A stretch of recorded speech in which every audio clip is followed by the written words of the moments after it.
What is the purpose of a story? Oh wait, let's change the question. Why do you like a story? Is it because it keeps you entertained? Is it because it makes you laugh and cry? Or is it because you wish to get transported into a fictional world which is miles ahead from reality? When we talk about a story, it is basically structured around a series of events or incidents that take place between a particular set of characters. These characters can be classified into various archetypes like the protagonist, the antagonist, the ally, gatekeeper, etc. The reason behind classifying a character into an archetype is action.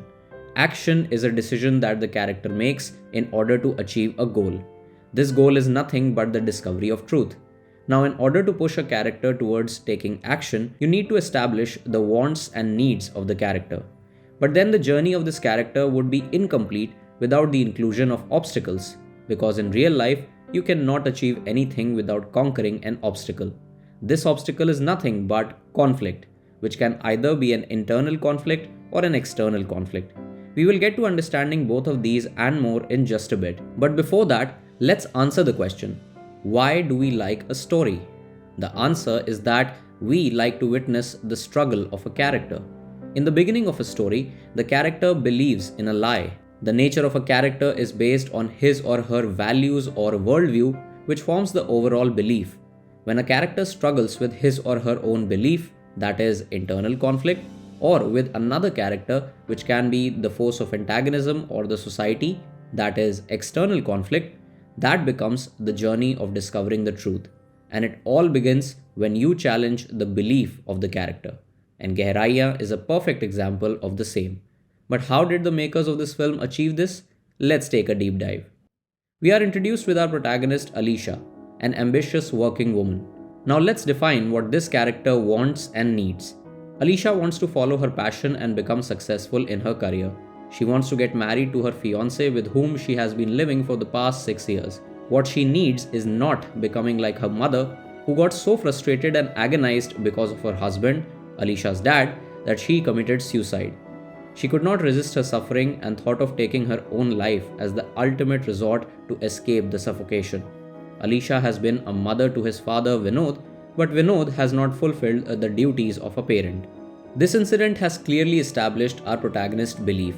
But her belief is challenged by both her fiancé and her dad, which puts her in a state of philosophical conflict. Now, we have just defined the internal and external conflict, but there is a third category of conflict, the establishment of which grabs our complete attention on a story.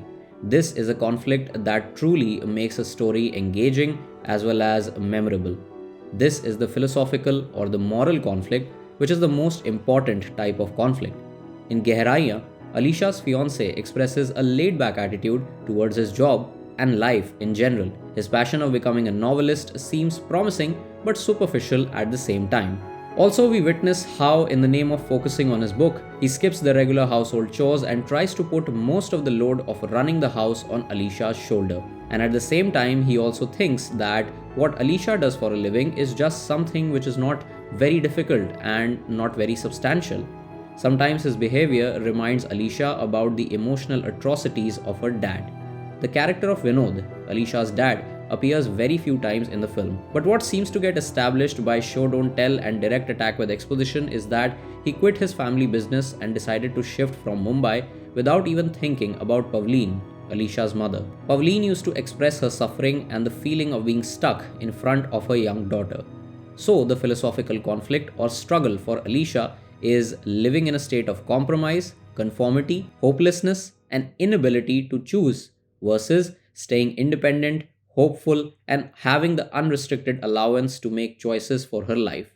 Her beliefs getting challenged by Karan and Vinod creates the struggle for this character in the story of Gehraiyaan. With the protagonist Alisha, I feel Gehraiyaan puts up questions like, why can't we take charge of making choices in our lives? Is it right to step back and put an end to our dreams? Why do we need to bear any form of emotional trauma and step back from revolting against it? But like I said before, a story begins with the character believing in a lie and then takes the journey of discovering the truth. And now it is time for the character of Alisha to discover the truth. So we witness the inciting incident when Alisha and Karan meet Tia, Alisha's cousin and Karan's childhood friend. Tia introduces them with Zain. her boyfriend, and soon to be husband. Zain seems to be intimidated by Alicia. They both start getting along in a short span of time. Alicia begins to realize that her beliefs are very synchronized with those of Zain. There is a direct attack with exposition, and we see how Alicia seems to share the willingness to get out of the cage and fly in the sky. Zain tells her that she should not get stuck and she just needs to make choices in life. Then we witness the biggest icebreaker between them. They seem to trust each other and cherish their newly established bond with a quick kiss.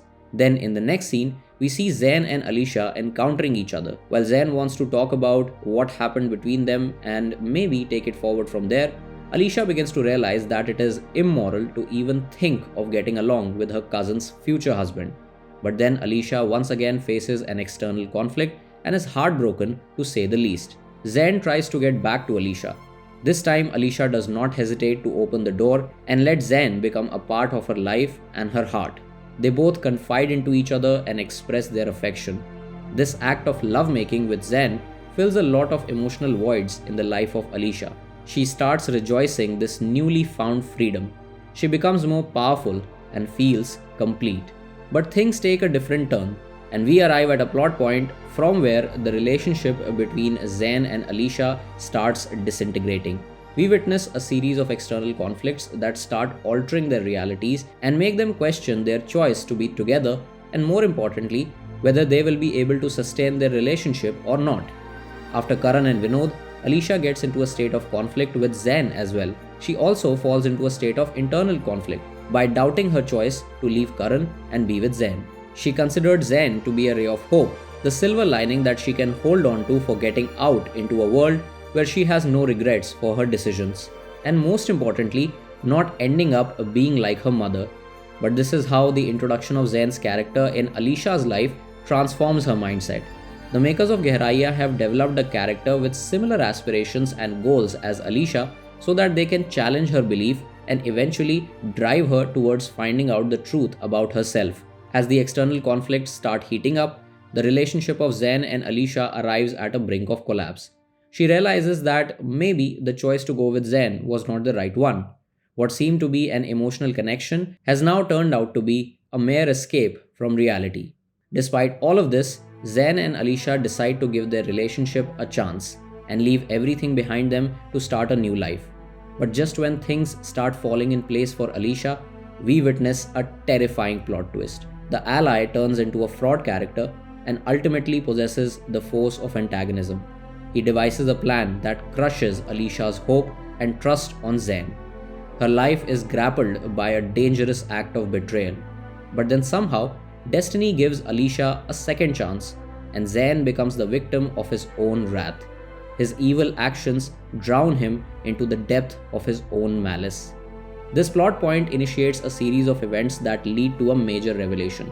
Alicia is told by Tia that his father had an affair with Alicia's mother, and their relationship became a big reason to worry for Tia's mother. This revelation is the truth of Alicia, the truth that flips her entire viewpoint of her mother and father, the truth that will transform the philosophical conflict, and the truth that challenges the belief of this character. She realizes that it was her father who was hiding the secret to protect his daughter. And when the truth finally comes out, the wants and needs of Alicia change dramatically. That is why we love a story. In fact, that is the purpose of a story. A story definitely has the potential to entertain you, to make you laugh and cry, and sometimes transport you to a fictional world which is miles ahead of reality. But ultimately, a story helps us to question the reality of life. Our lives are filled with several conflicts, be it internal or external. We deal with a conflict every day. We keep believing in lies and discover the truths about ourselves and the world. And these emotional and spiritual experiences amalgamate into something that we like to call life. And according to me, Gehraiyaan is one such cinematic venture that shows us exactly that. What are your thoughts on this film? Let me know in the comments. Also, like I have mentioned in my previous videos, I am a student of cinema and I am constantly learning and discovering new things about filmmaking. So whatever I say in this video are my own personal thoughts, and yes, of course, I can be wrong about a couple of things, and I have no problems with that because I'm still learning and will continue to learn So please feel free to share your own thoughts in the comments and let me know if you agree or disagree with what I say in this video. In case you end up liking this video, please give it a thumbs up, and you can show your support by hitting the red subscribe button and pressing the bell icon. I'm trying my best to bring such videos to you guys on this channel every week. Sometimes I falter, but I try my best to be consistent on this channel. So thank you so much for watching, and I will be back soon on Long Live Cinema.